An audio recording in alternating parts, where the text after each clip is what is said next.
चकवाल में गिरफ्तार सीसीडी का वो अहलकार जिसने हानिया की गाड़ी पर फायरिंग की, जिसकी फायरिंग की जद में आकर 9 साल की मासूम हानिया की डेथ हुई। मेरी राय के मुताबिक इस कांस्टेबल को 302 के तहत अदालत से किसी बड़ी या सख्त सज़ा के इम्कानात बहुत ही कम हैं, बल्कि ये कहना ज़्यादा मुनासिब होगा कि इस कांस्टेबल को अदालत 302 के इल्ज़ामात से बरी कर देगी। और अगर मुस्तकबिल करीब में ऐसा कोई फ़ैसला आता है तो उसके पीछे सबसे बड़ी वजह पाकिस्तान पीनल कोड की सेक्शन 80 और 81 होंगी, क्योंकि ये दोनों जो सेक्शंस हैं ये उस कांस्टेबल के हक़ में जा रही हैं और जो वकील होंगे इस कांस्टेबल के वो इन्हीं सेक्शंस का रेफरेंस भी अदालत में देकर बरियत की दरख्वास्त करेंगे। अब मैं आपको बताता हूँ कि बेसिकली ताज़ीरात पाकिस्तान की ये जो दफ़ा 80 और 81 हैं ये कहती क्या हैं। तो ये दोनों जो दफ़ात हैं ये कहती हैं कि आप अगर कोई एक्शन करते हैं, कोई फेल करते हैं या कोई काम करते हैं जिससे दूसरे शख्स को नुकसान हो जाता है, लेकिन आपका इरादा उस दूसरे शख्स को नुकसान पहुंचाना नहीं था, बल्कि आप दूसरे शख्स को एक मुमकिन नुकसान से बचाना चाहते थे, लेकिन आपकी वो जो कोशिश थी वो गलत हुई और दूसरे शख्स को आपकी कोशिश की वजह से ही नुकसान हो गया। तो ऐसी सूरत हाल में आपका जो एक्शन है, आपका जो फेल है, वो जुर्म तसव्वुर नहीं किया जाएगा। और यही प्लस पॉइंट है जो कि उस कांस्टेबल को 302 के इल्ज़ामात से बरियत में मदद दे सकता है।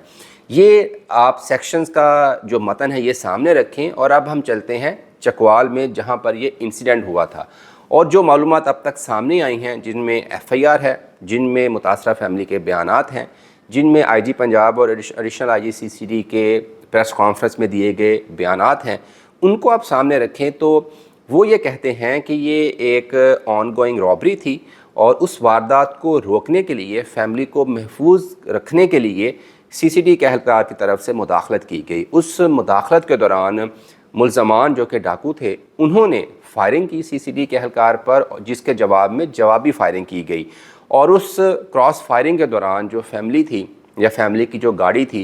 वो जद में आई और उसी वजह से जो हानिया थी उसकी डेथ हुई और उसके भाई और उसका पेरेंट्स, उसका वालिद जो था वो ज़ख्मी हुआ था।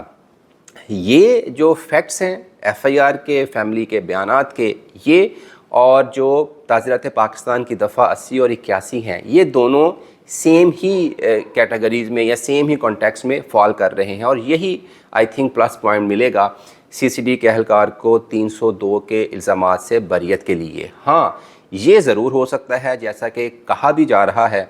पुलिस अफसरान की तरफ से भी, कि मिस कैलकुलेट किया गया CCD के कांस्टेबल की तरफ से, उस सूरत हाल को आइडेंटिफाई नहीं किया गया और ये ज़रूर उसकी गलती है कि उसने अपने टारगेट को सही तरह से आइडेंटिफाई ही नहीं किया और जिसकी वजह से जो गोलियां थीं या जो टारगेट की तरफ जो टारगेट था वो मुल्ज़मान की बजाय मासूम फैमिली जो कि पहले ही मुतासरा थी वो बनी। ये जो गलती है, या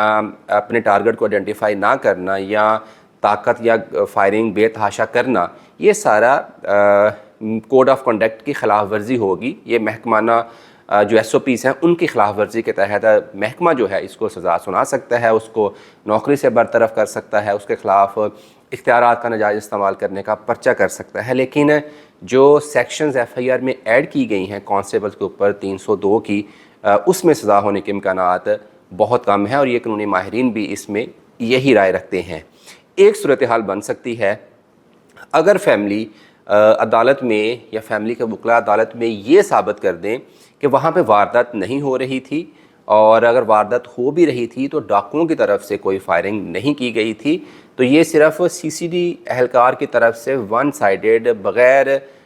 सूरत हाल को समझे जाने पहचाने फायरिंग की गई और उन्हें ये शुबा है कि उनको यानी कि फैमिली जो कि हानिया को, उसको टारगेट किया गया है। और ये वो अगर वो साबित कर पाते हैं तो फिर जो कांस्टेबल है CCD का, उसको 302 के तहत उसका ट्रायल हो सकता है, उसको सज़ा हो सकती है। लेकिन अब तक जो चीज़ें सामने आई हैं उससे ऐसे ही लगता है कि मुस्तकबिल करीब में फैमिली भी शायद ये बात समझ जाएगी और ऑस्ट्रेलियन गवर्नमेंट भी ये बात समझ जाएगी कि ये टारगेट आइडेंटिफिकेशन का मसला था। इंटेंशनली जो हानिया थी और उसकी फैमिली थी اس کو ٹارگٹ نہیں کیا گیا تھا۔